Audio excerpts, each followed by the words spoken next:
Hello, can you guys hear me?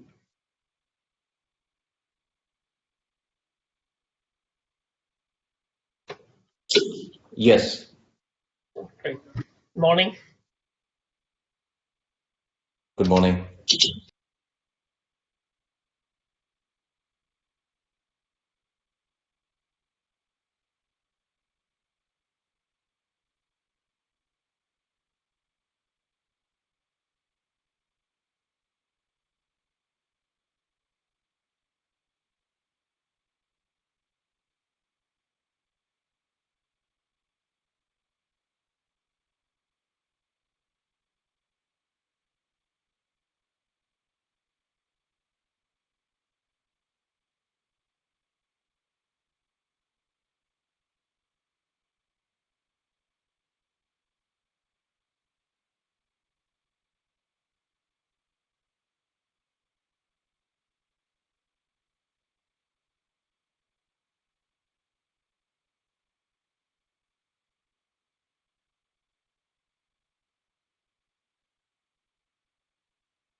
Hello, Hello. can everyone hear me? Yes, I can hear you fine. This is Jamal, Dr. Puri. Can I just go ahead and introduce Dr. Ali? Please do so. Okay, great. So good morning, everyone. I'm Dr. Caracas, one of the pediatric epilepsy attending at Northern Children's. So today we have a special guest, Dr. Irfan Ali, who is going to talk about neuromodulation in refractory epilepsy. And let me have the honor of introducing Dr. Ali. So Dr. Ali is currently an assistant professor in pediatric neurology, neurophysiology, and epilepsy at Baylor College of Medicine, Texas Children's Hospital in Houston, Texas. He completed his medical degree at Quaid-e-Azam Medical College in Pakistan in 2001. Following his medical school, he was a medical officer and teaching faculty for a few years in Raza Clinic and Fatima Memorial Medical and Dental College in Pakistan. He then joined Beth Israel Medical Center for about a year as a research assistant. He then completed a pediatric residency at Bronx Lebanon Hospital in New York in 2008. Following his residency, he worked as a pediatric hospitalist at Decatur Memorial Hospital in Illinois for a few years, and then completed a pediatric neurology fellowship at Medical University of South Carolina in 2014. So afterwards, he completed a clinical neurophysiology fellowship at Texas Children's Hospital, Baylor College of Medicine in 2015, and he has been the faculty since then in the same place. Dr. Ali is board certified in child neurology, epilepsy, and clinical neurophysiology. He is a member of American Epilepsy Society, American Clinical Neurophysiology Society, and American Academy of Neurology. He has been involved in multiple research projects, published several papers in peer-reviewed journals, and has given multiple international presentations related to medically refractory epilepsy. His special interests include hypothalamic hamartoma, surgical epilepsy, including stereotactic laser ablation, management of medically refractory epilepsy, and neuromodulation, including responsive neurostimulation. So I myself had the honor of working with Dr. Ali at TCH. I was one of his epilepsy fellows, and I really enjoyed working with him, and I'm sure you are going to enjoy his talk. Please welcome Dr. Ali. Dr. Ali, go ahead, please. Thank you very much. Good morning, everybody, and thank you very much for the very kind and very detailed introduction. Thank you very much, Dr. Puri, for giving me the opportunity to speak to your institution. And now, how I'm going to share my slide. Can you see my screen? Now, can you see my slides? No, we can see you, not your slides. Okay, so how I'm going to share that? That's what I'm going to figure out. There's a little share icon next to your microphone button. Yeah, okay. Share screen.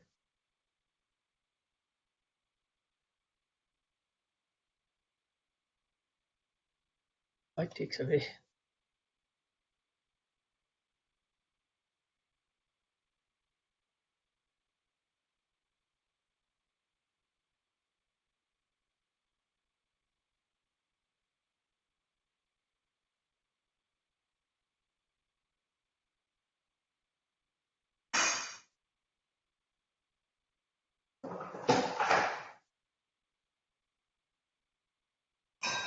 Yeah, it gives me the option, but by the time I go there, it disappears.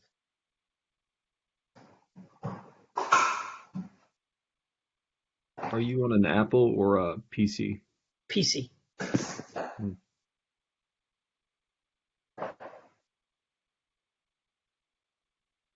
You may try exiting the call and rejoining, maybe. Let me see. They said like add the extension, so I did. Oh yeah, okay. I had to add the extension. I'm sorry. Alrighty. Okay. I think now you guys be able to see. Okay. All right. All right. Okay. We can start. Okay. So again, thank you for giving me the opportunity to speak. And today I'm going to speak about neuromodulation in intractable epilepsy, the growing field. I don't have financial conflicts. I did contribute the data of my patients in a retrospective chart review study for the patients less than 18 years of age at the time of implant of the RNS system for medically refractory epilepsy. The purpose of the study is to get the device approved for patients less than 18 years of age, as currently it is approved for 18 years of age. And some of these slides in my presentations are borrowed from Livanova and Neuropace. So the objectives of the talk are to review the indications of the neuromodulation in refractory epilepsy, clinical and technical aspects of the neuromodulation, and an overview of the clinical outcomes. So just like as a brief overview, we all know, like we define the epilepsy as recurrent unprovoked seizures, which are more than 24 hours apart, or one unprovoked seizure with increased risk of future seizure recurrence in the next coming years. It is the third most common neurological disorder in the world, affecting 0.5 to 1% of the world population. Despite having known this disease for decades and having multiple anti-epileptic medications, we still deal with 15 to 40% of the patients remaining resistant to medication use. And that we call it as the drug-resistant epilepsy, which we define as using two appropriately chosen medications with adequate dosage and adequate time use before we call them refractory. So this is a little cartoon explaining, like, okay, once we encounter with a drug-resistant epilepsy, what we do. We consider, yes, we have more medications. Can we try more medications? Bring them back to the AMU to evaluate, are we really treating or what we are treating? To identify the precipitants of the seizures and then avoiding the precipitants to address that. If there is a lesion, surgical evaluation. And if they are not surgical candidate, offering them the ketogenic diet or like the modified Atkins diets, like the diet options. If not, then the new modality is the neuromodulation, which we know, like long known is the VNS, with new forms being adopted.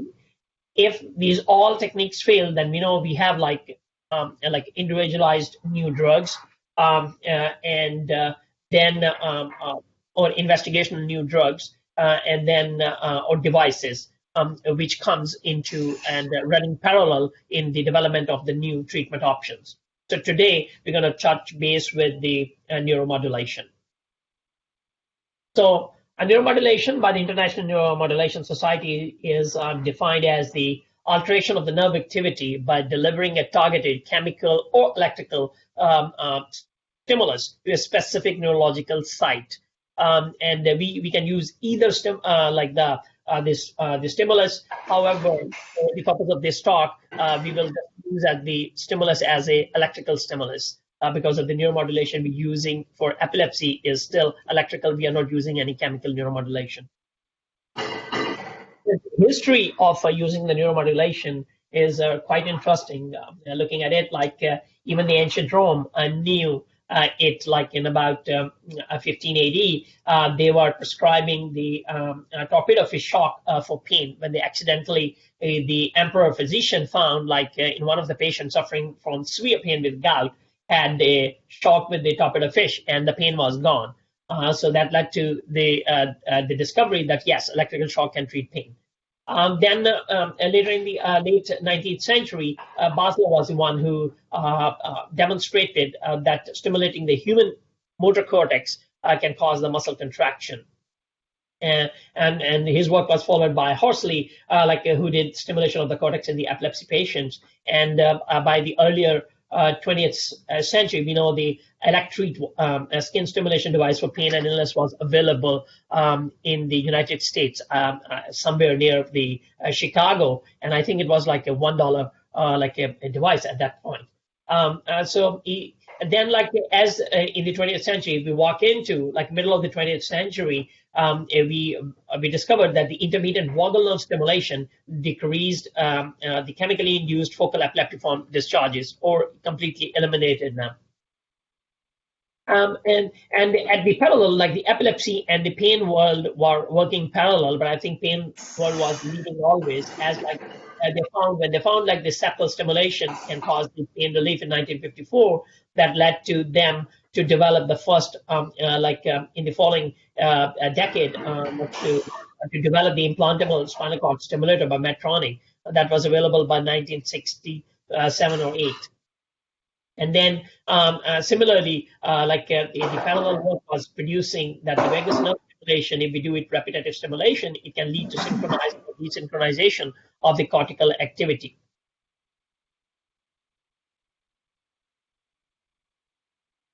Also, the work during this time showed that the 3 Hz spike and wave activity can be initiated in the thalamus and propagated via the pathways to the cortex, like as is seen in the generalized epilepsies.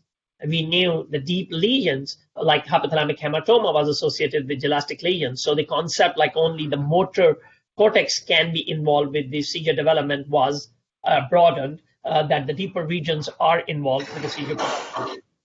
Intracranial recordings of the cerebellar dysplastic lesions show discharges originating locally.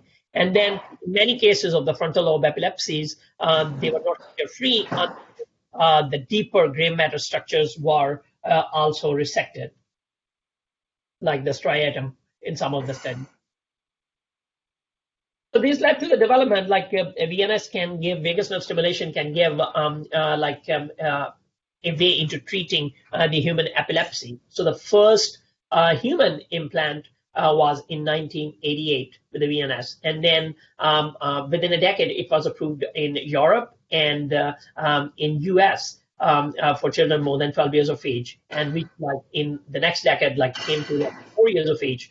And as of like 2019, end of 2019, approximately 130,000 such devices are being used for epilepsy, and about like less than 5,000 for depression.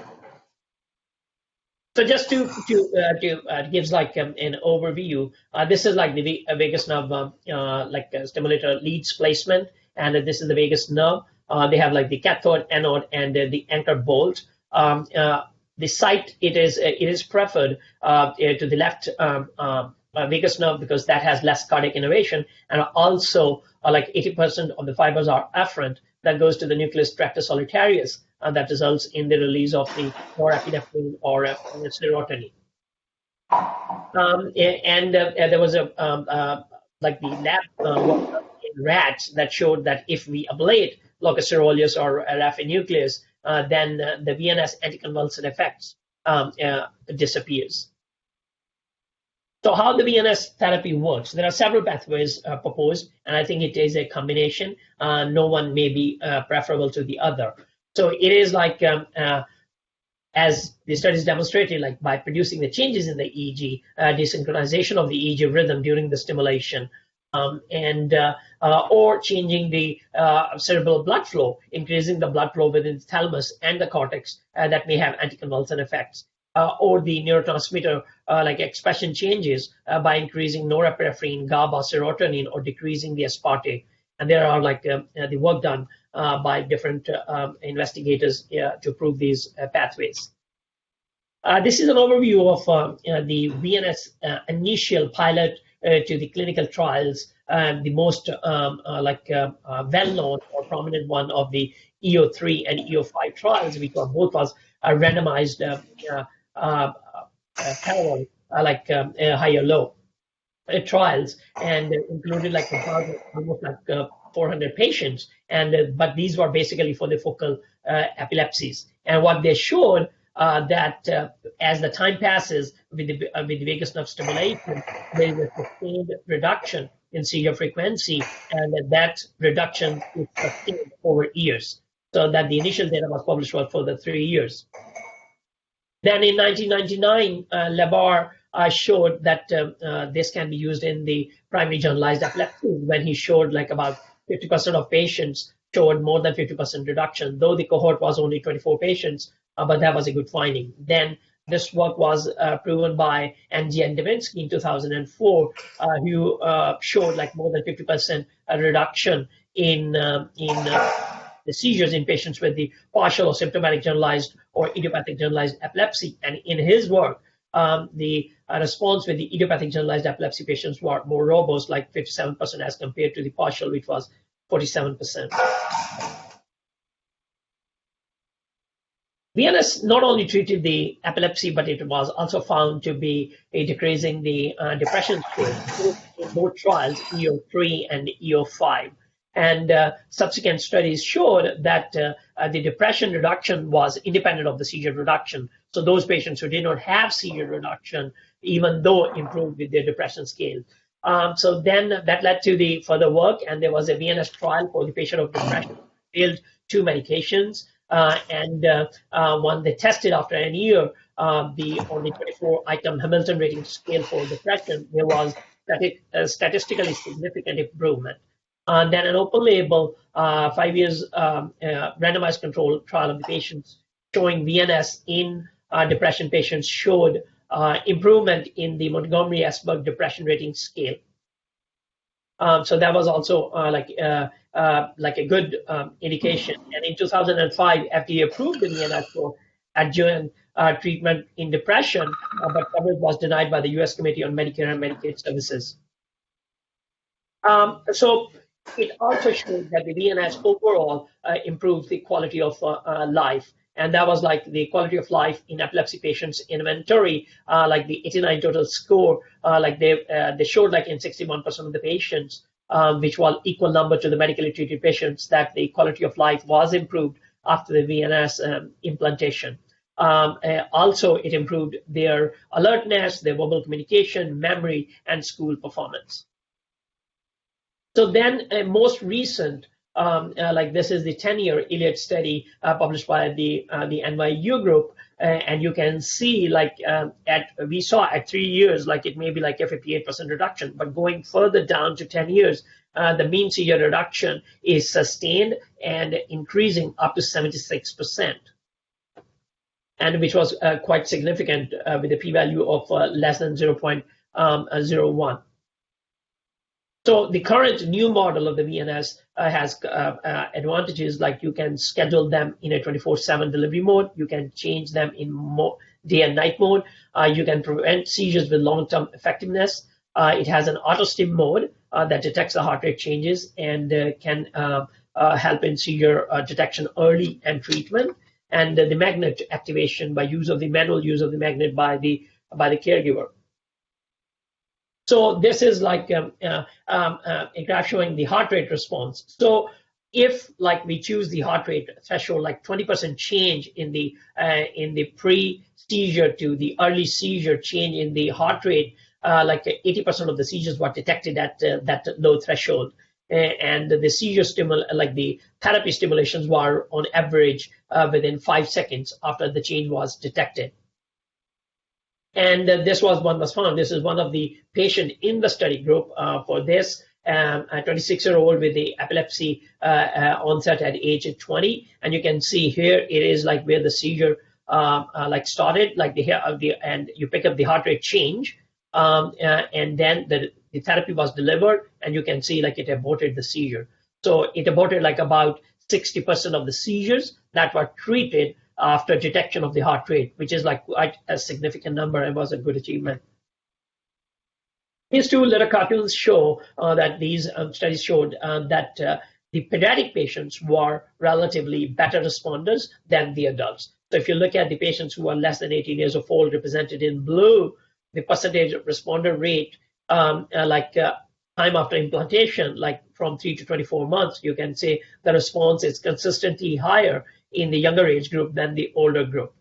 Similarly, this is like the duration of epilepsy, with the blue showing the epilepsy duration of less than 10 years and the purple with more than 10 years. And you can see the percentage responder is consistently higher as the time passes after implantation in those who have shorter duration of epilepsy.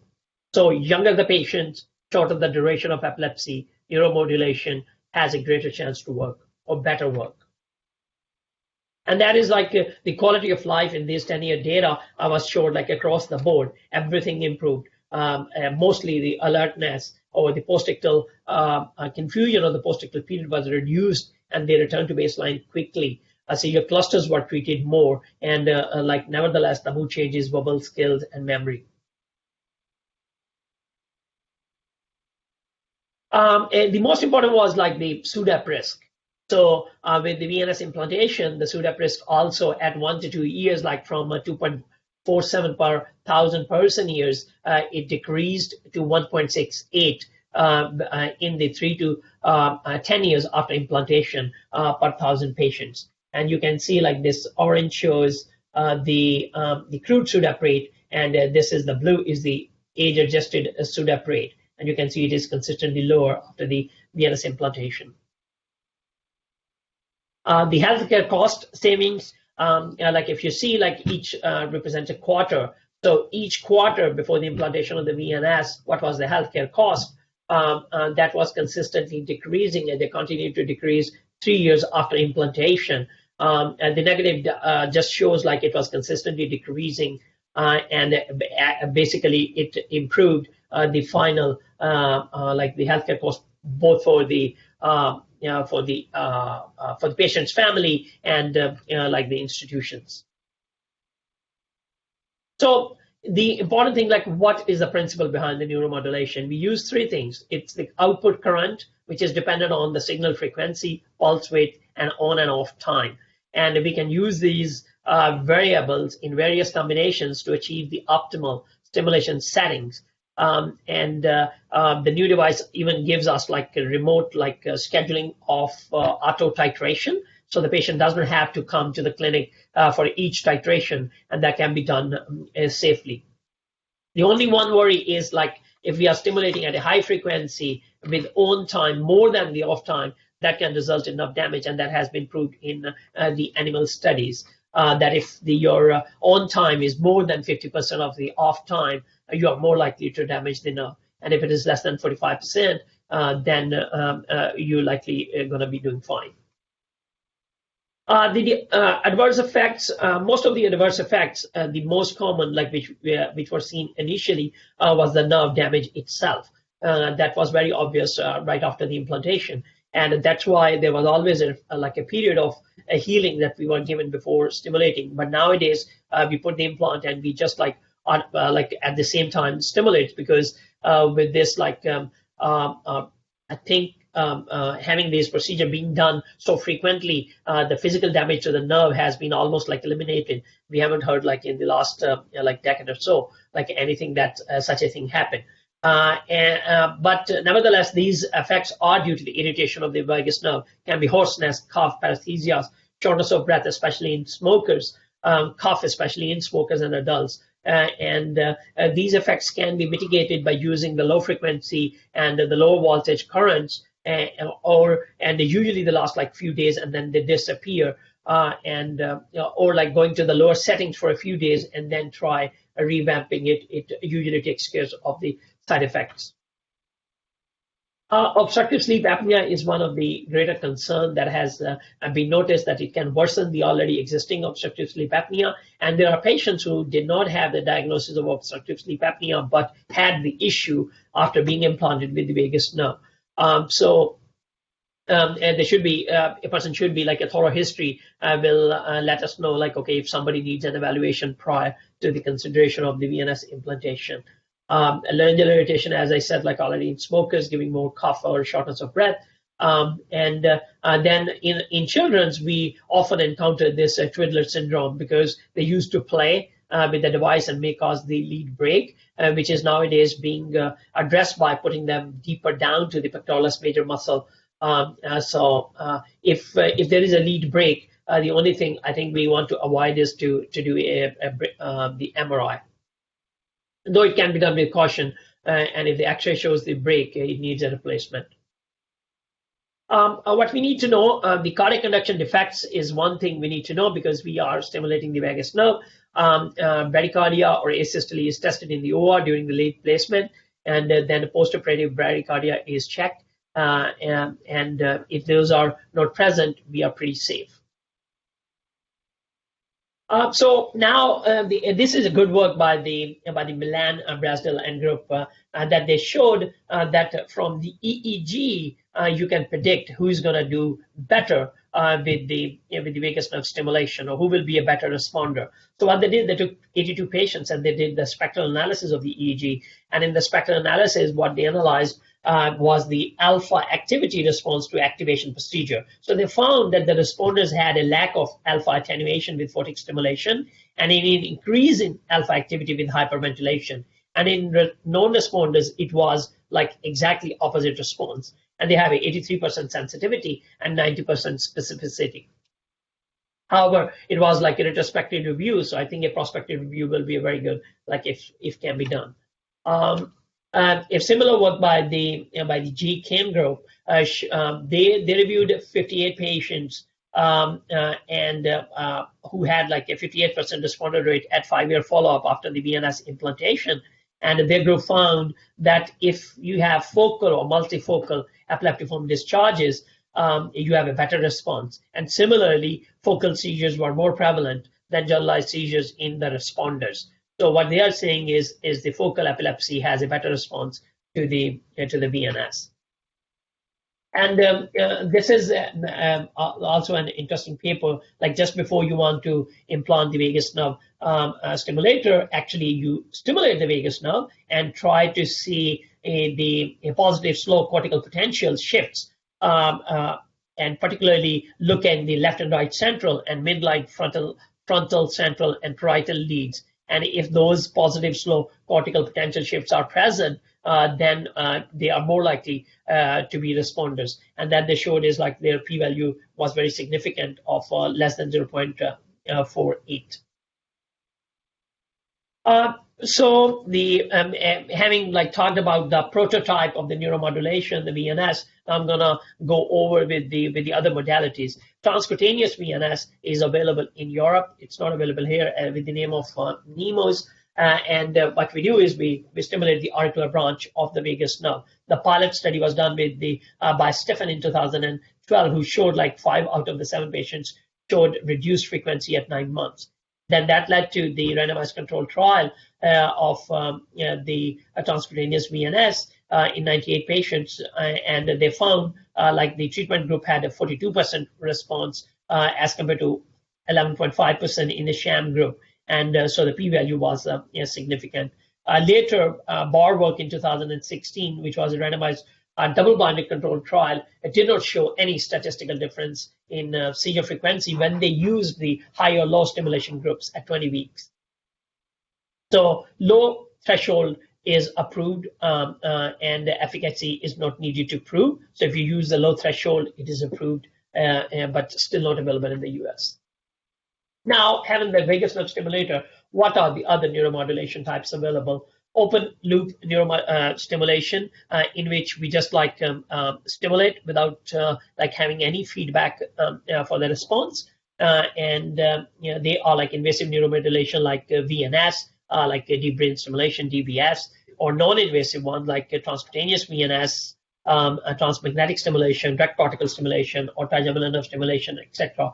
And then the closed loop stimulation like the invasive RNS, that is like the neocortex of the mesial temporal lobe epilepsy. And that is a closed loop because you stimulate and then you get a feedback. So you see an EEG change, and in response to that, you stimulate. So there is no stimulation, auto-stimulation going on. There is always a feedback to that.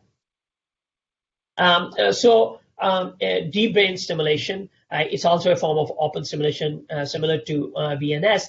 Penfield and Jasper and later Cooper work shows us that the cerebral inhibitory effects with the cerebellar stimulation, and that led to the work, and later with the anterior nucleus of the thalamus implantation for epilepsy, and this was approved in 2010 in Europe and 2018 in the USA.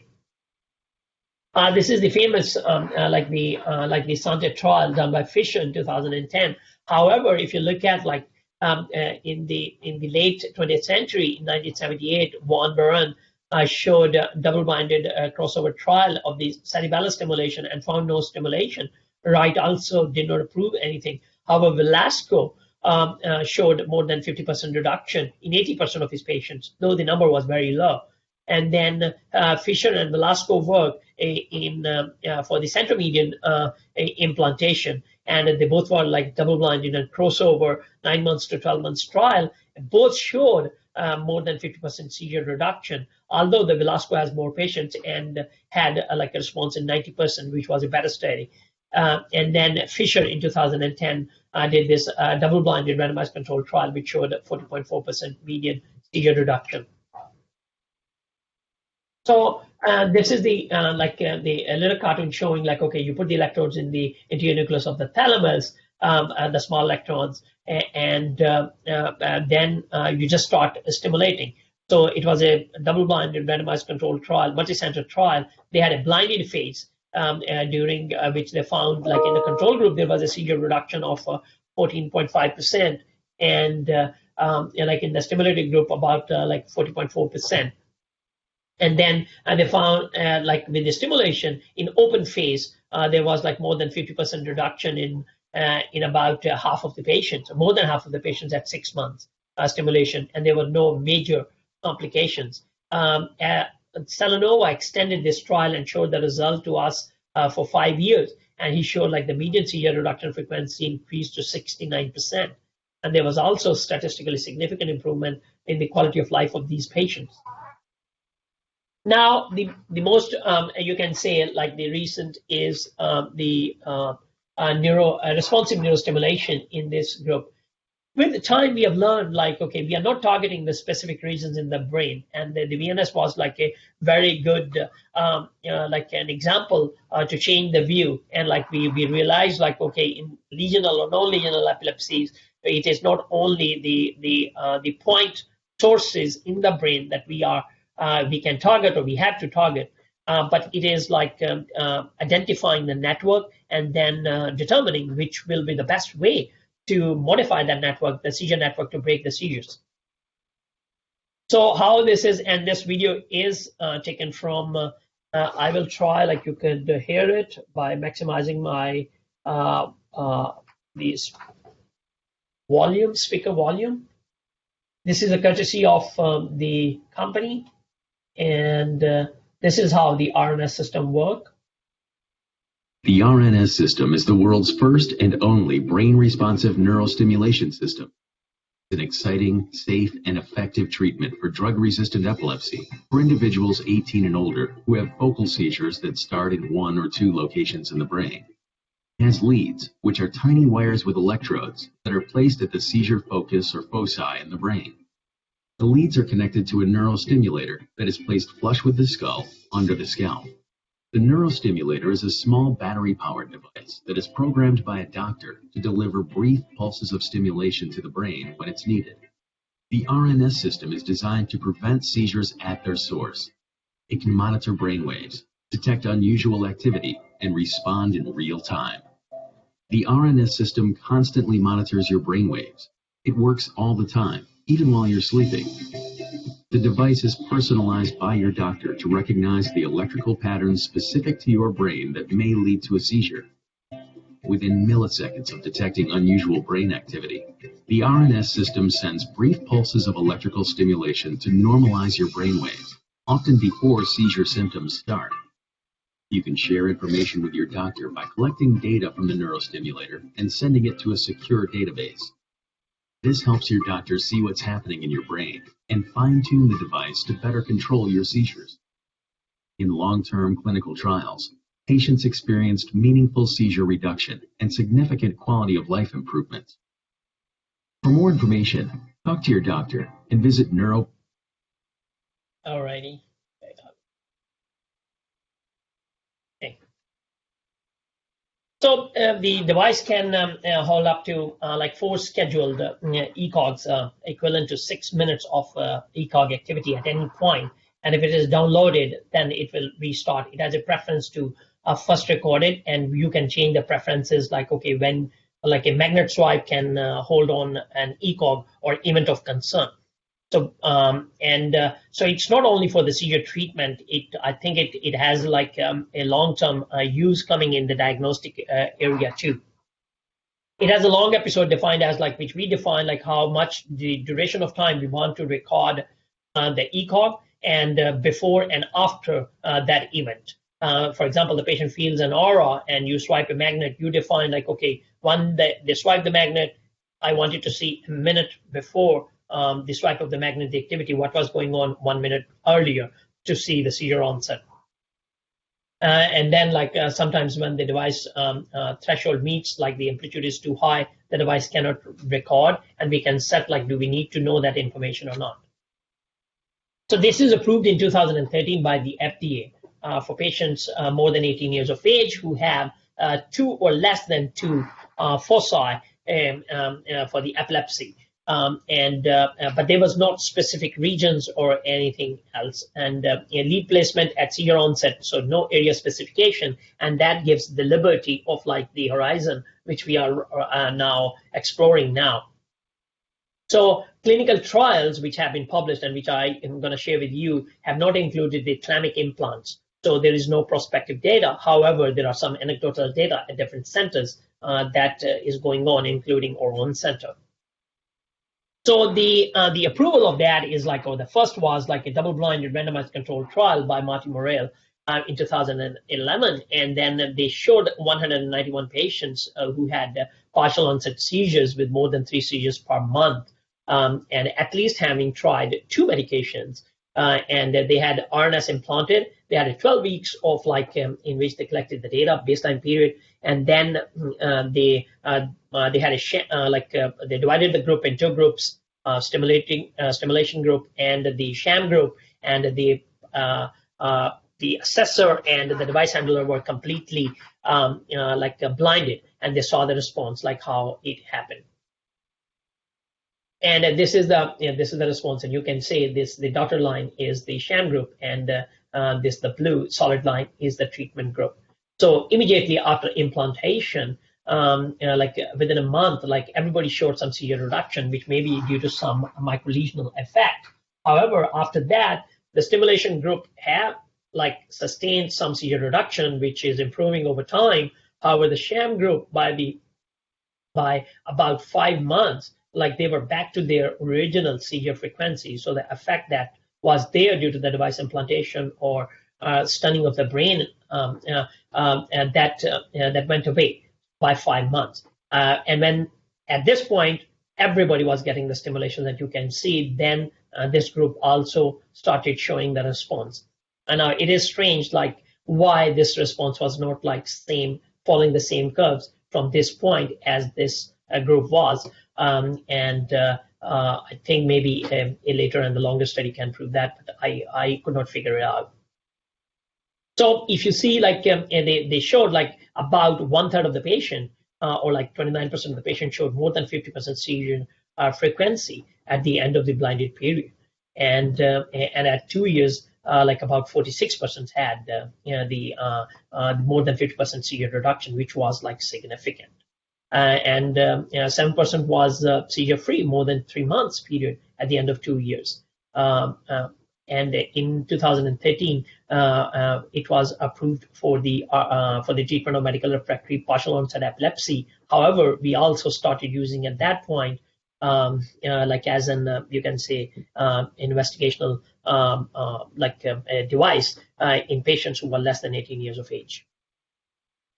So this is the long-term seizure reduction, and this is the most recent data, for 9 years after the patient implantation, and you can see like it is about 75% median seizure reduction. Now, this is one important thing. I showed you the 10 years New York data by Elliott and group that showed like about similar 70+% reduction in 10 years with the VNS, and we are seeing like 75% with 9 years. So VNS is much less invasive. However, in my practice, and I believe in most of you guys' practice also, we never saw such a robust VNS response. But anyhow, those like the patients included had a robust response. So I had a little bias on that, and I wanted to share with you guys. And you see like more than 73%, the one who received, who have more than 50% seizure reduction in 9 years. And this is significant, like more than 50 sustained reduction. And more than 90% seizure reduction was seen in about 35% of the patients. And about a quarter of the patient had at least one period of more than 6 months seizure freedom during this trial.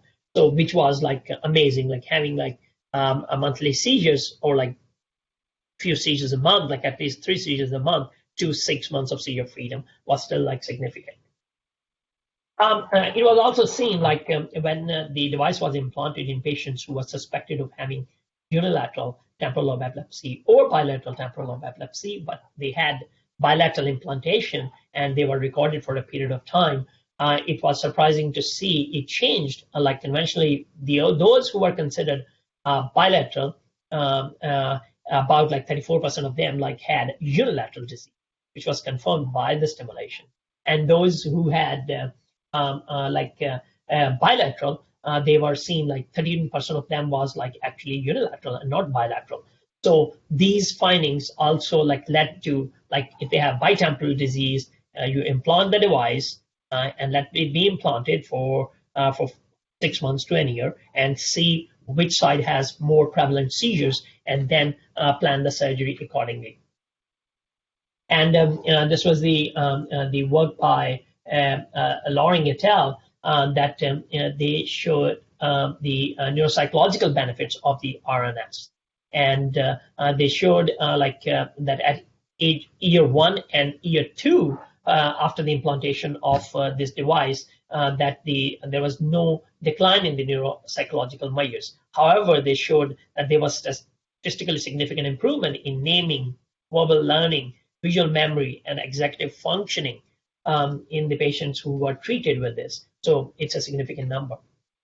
SUDEP risk again was assessed, as in the previous neuromodulation we discussed, and it was like significantly decreased. You can see the patients who are the epilepsy candidates. So mostly these are the patients like who have not had who are surgical candidates, have failed surgery. They have a high risk of 9.3, and then in the study arm it was 6.1%, and when they had the RNS, like the risk was reduced to 2.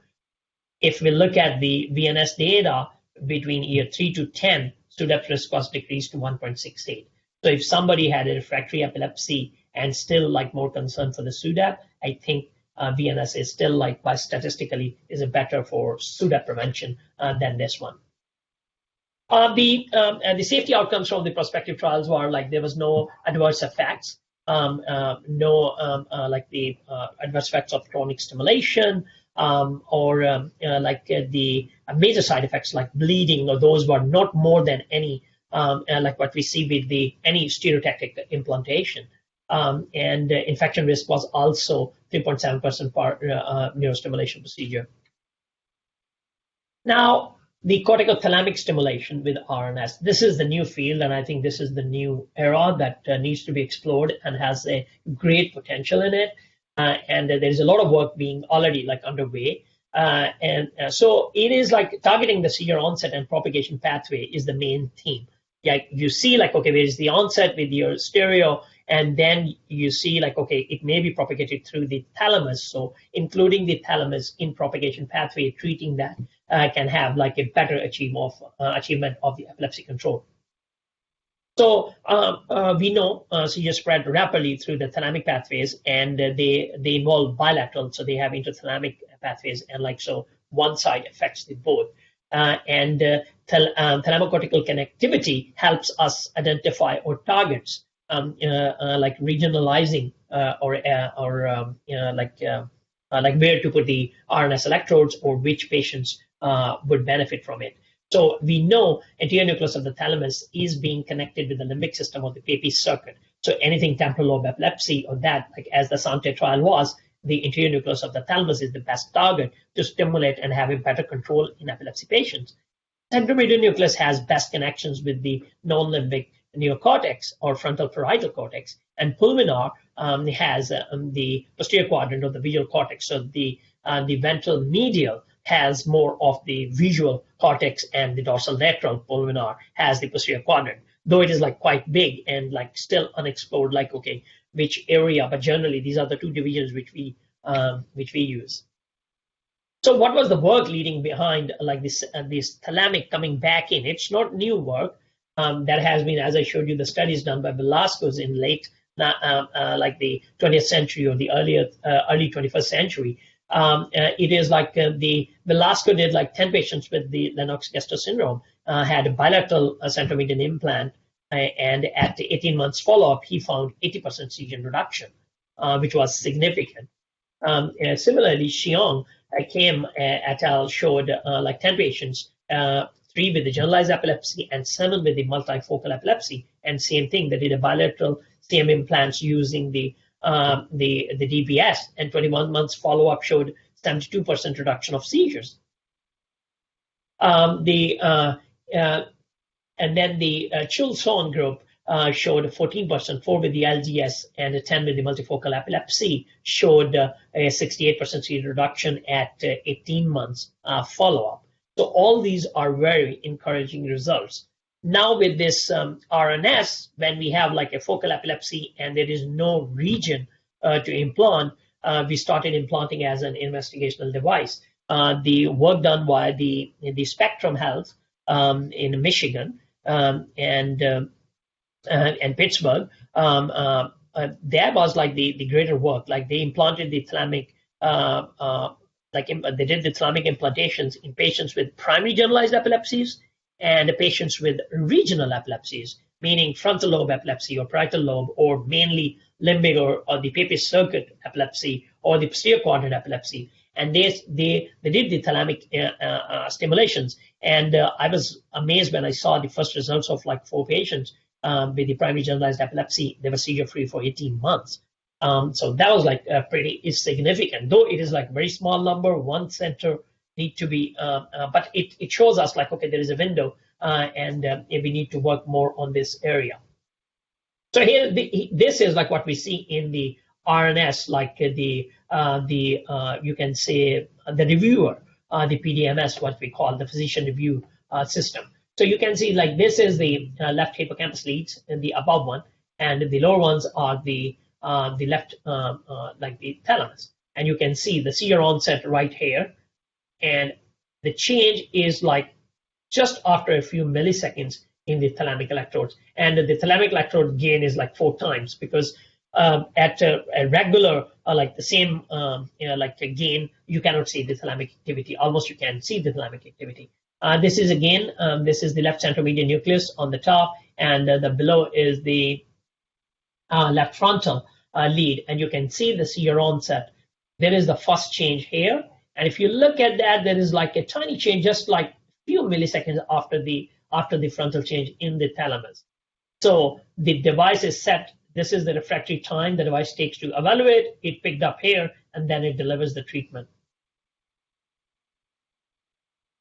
So what we are using the RNS so far is, one is the seizure lateralization in bitemporal cases.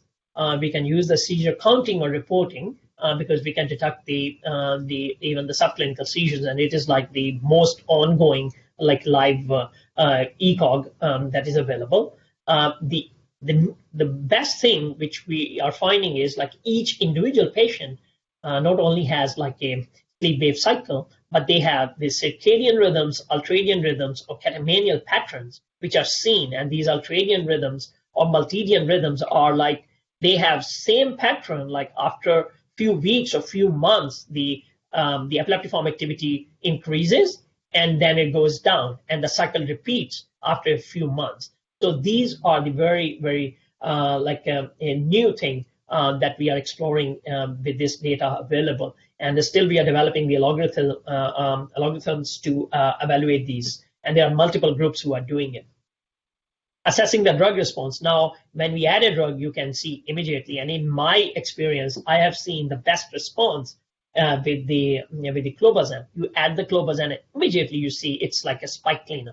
It's like your Clorox cleans it.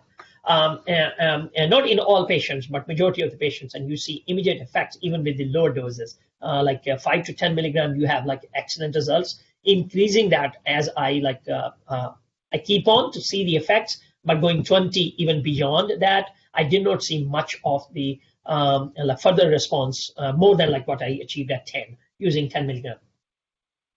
And now we can use it as like diagnostic, as I said, like a long-term, like a recording mode, like with the bitemporal cases, same like in the non-temporal cases or extratemporal cases also.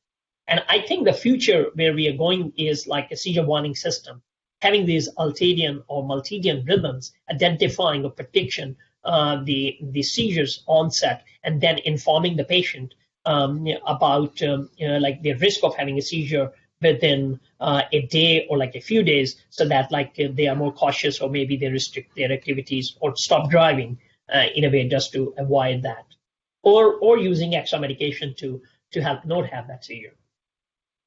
So I will now share some of the data that we had, like our experience here at TCH. We started implanting in July 2016. And this is the review till August of 2020. We have a total of 33 patients. 13 of them are males, so little skewed. Out of our first 18, one was a diagnostic subclavicular implant. So we that case had a frontal lobe dysplasia. We implanted. 4 weeks. We somehow we didn't have any seizure, but it was a lesion, and we believe that it is coming from the lesion. However, the data was discordant. So we left the leads implanted and sent the patient home, recorded for 6 months, found the seizure, and did the ablation and removed the device. These patients have like age of implantation between 5 to 21 years. 5 patients are 18 plus at implantation. The rest of are 28 are pediatric patients by definition. And 6 of the 33 patients have thalamic implants in the last 8 months that are active implants. A few more have as a backup, in which we are stimulating the focal cortical, but we have a thalamic electrode as a backup that if that fail, we will treat it as a regional epilepsy. And 14 of them had more than 18 months of implant, so I'm going to review the results with you. Those patients have epilepsy duration of 7.4 years, so less than 10 years. Baseline seizure burden 8 to 12 per week. Number of AEDs minimum 3, 2 to 6, or average 3, 2 to 6, they use.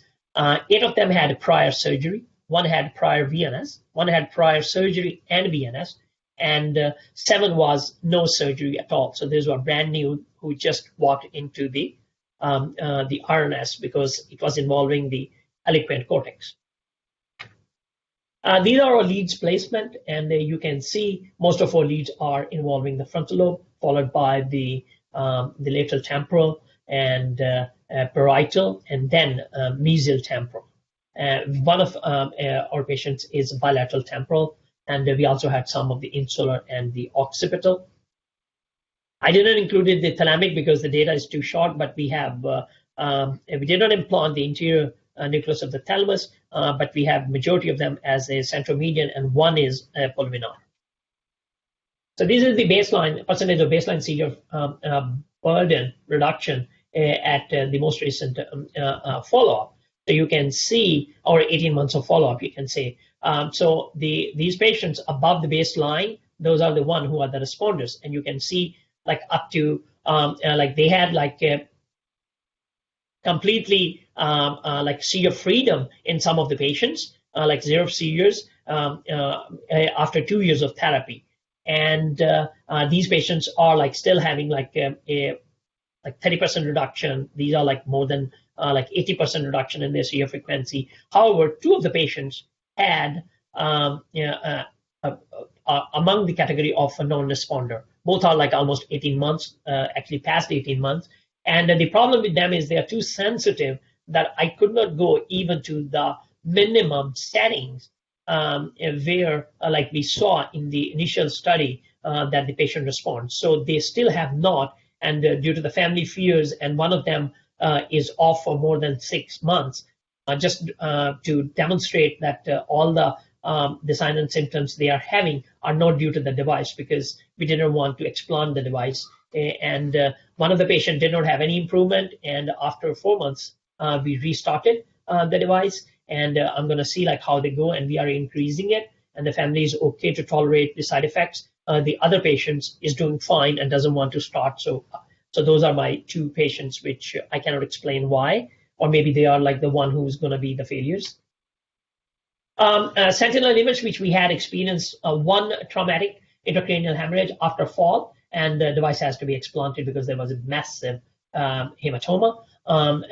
Another one just next to the lead placement, and that was only minor headache. The patient called me for a headache lasting for the last 3 days, and I asked them to come to the emergency room to get a CT, and we found a big hematoma, and significant hematoma, but no significant clinical change. We observed them for 3 days in the hospital.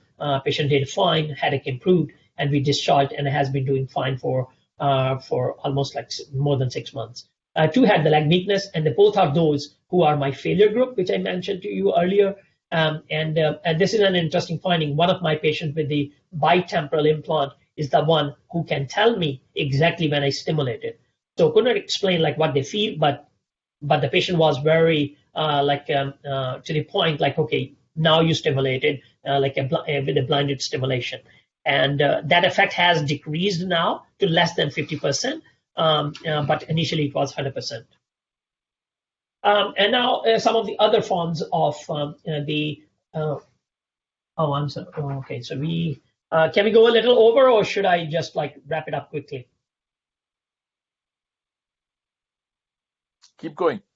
Okay, so a repetitive transcranial magnetic stimulation is the other one, and I think it is the new mode of treatment that is still in the experimental phase, I will say, though it is clinical, approved by the FDA, but we have not been using much in the epilepsy treatment.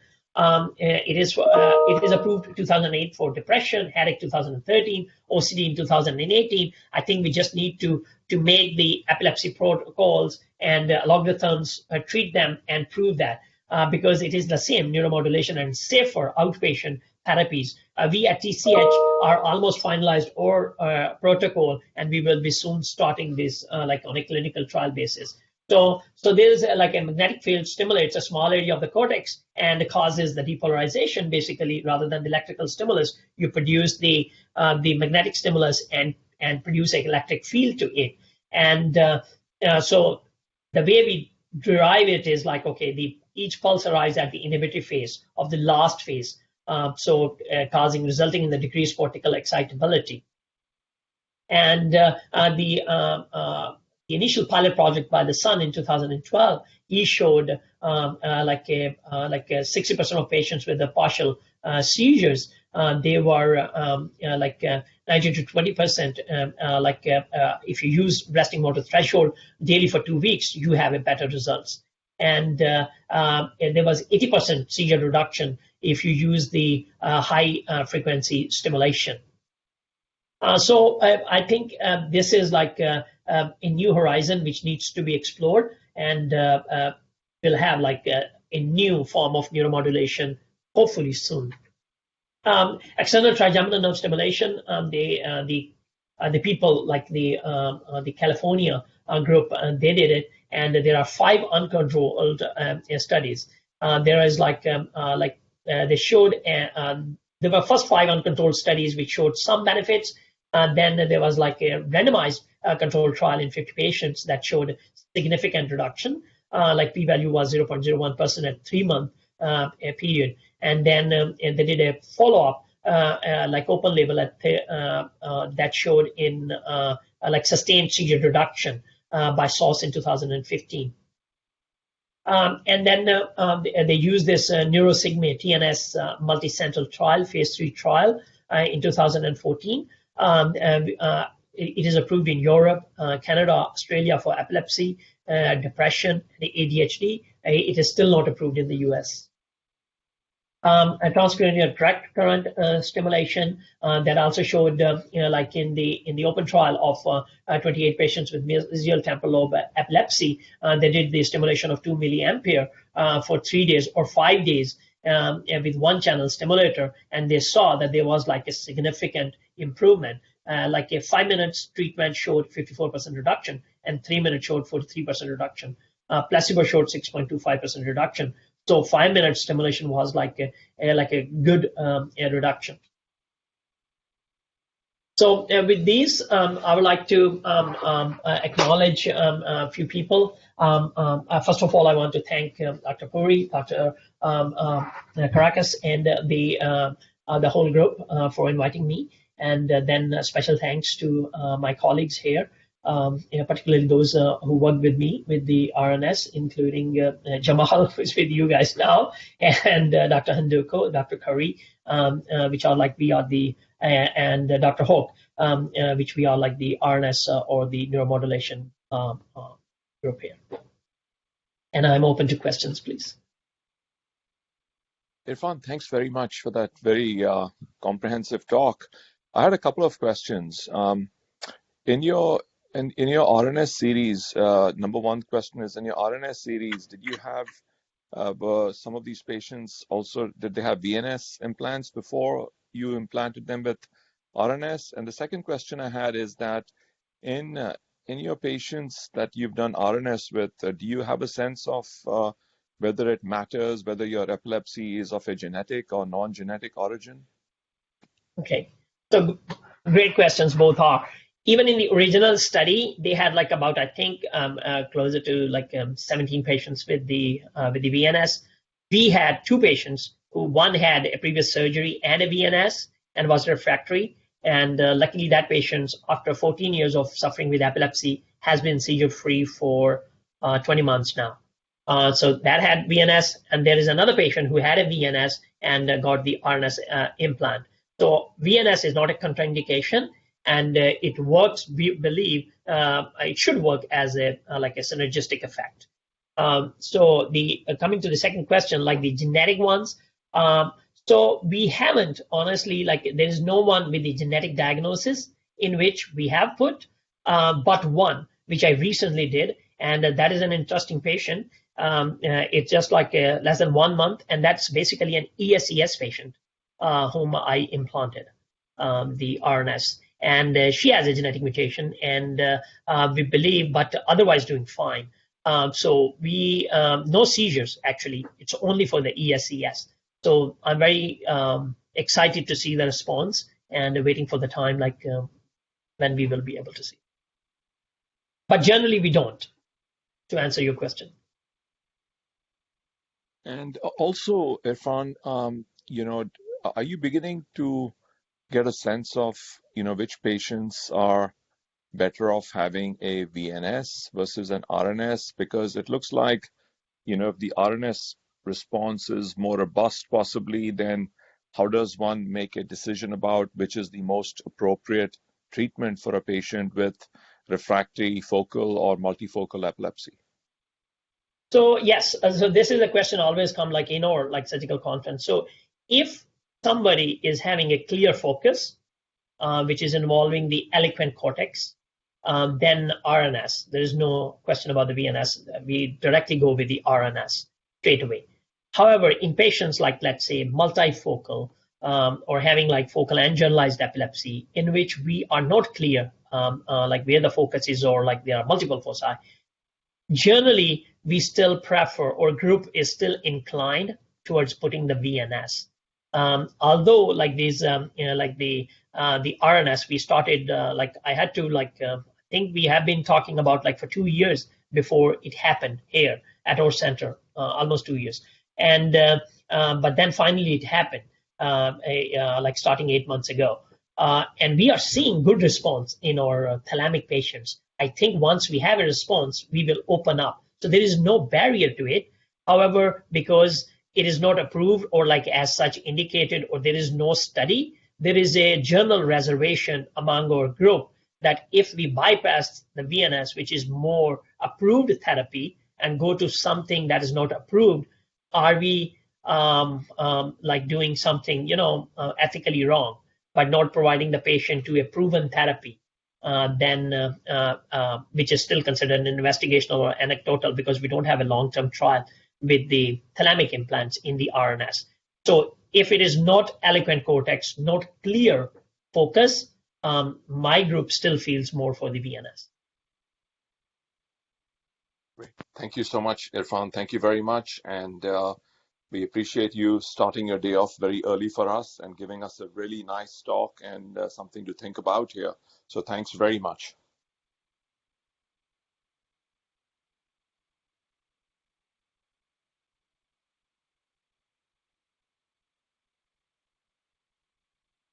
Are there any other questions? I had one question. That was a really good talk. This is Tyler Ball. I'm one of the residents with neurosurgery. So for RNS, are you guys only implanting that after they have invasive, like intracranial depth electrodes? Or if you have like imaging and scalp EEG evidence that points to an area, will you guys do RNS just based off of that? In one case, we did consider that, but we ended up doing the stereo to prove that. And so far, we haven't done it without the stereo. One of the patients, we used the old stereo, like he had, the patient had the SEEG, and we found the seizure focus, and nothing changed, no seizure type changed. And like the study was done like 2 years ago. So we use the same trajectory and put the electrodes, but based on the stereo data in all patients. Okay, great. Thank you.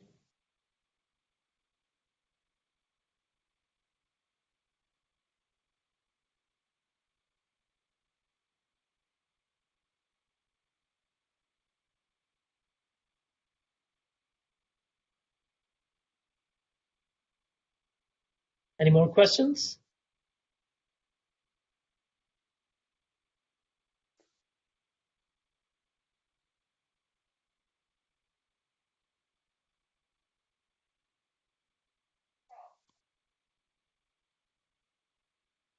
Dr. Puri, I can't hear you. No, Simon, Okay. Irfan, I think that's it. I think it looks Okay. like people are done with questions. So thank you very much again. And we really appreciate you sharing your, story with us. Thank you very much. Thank you. Thanks. Have a good day. Thank you.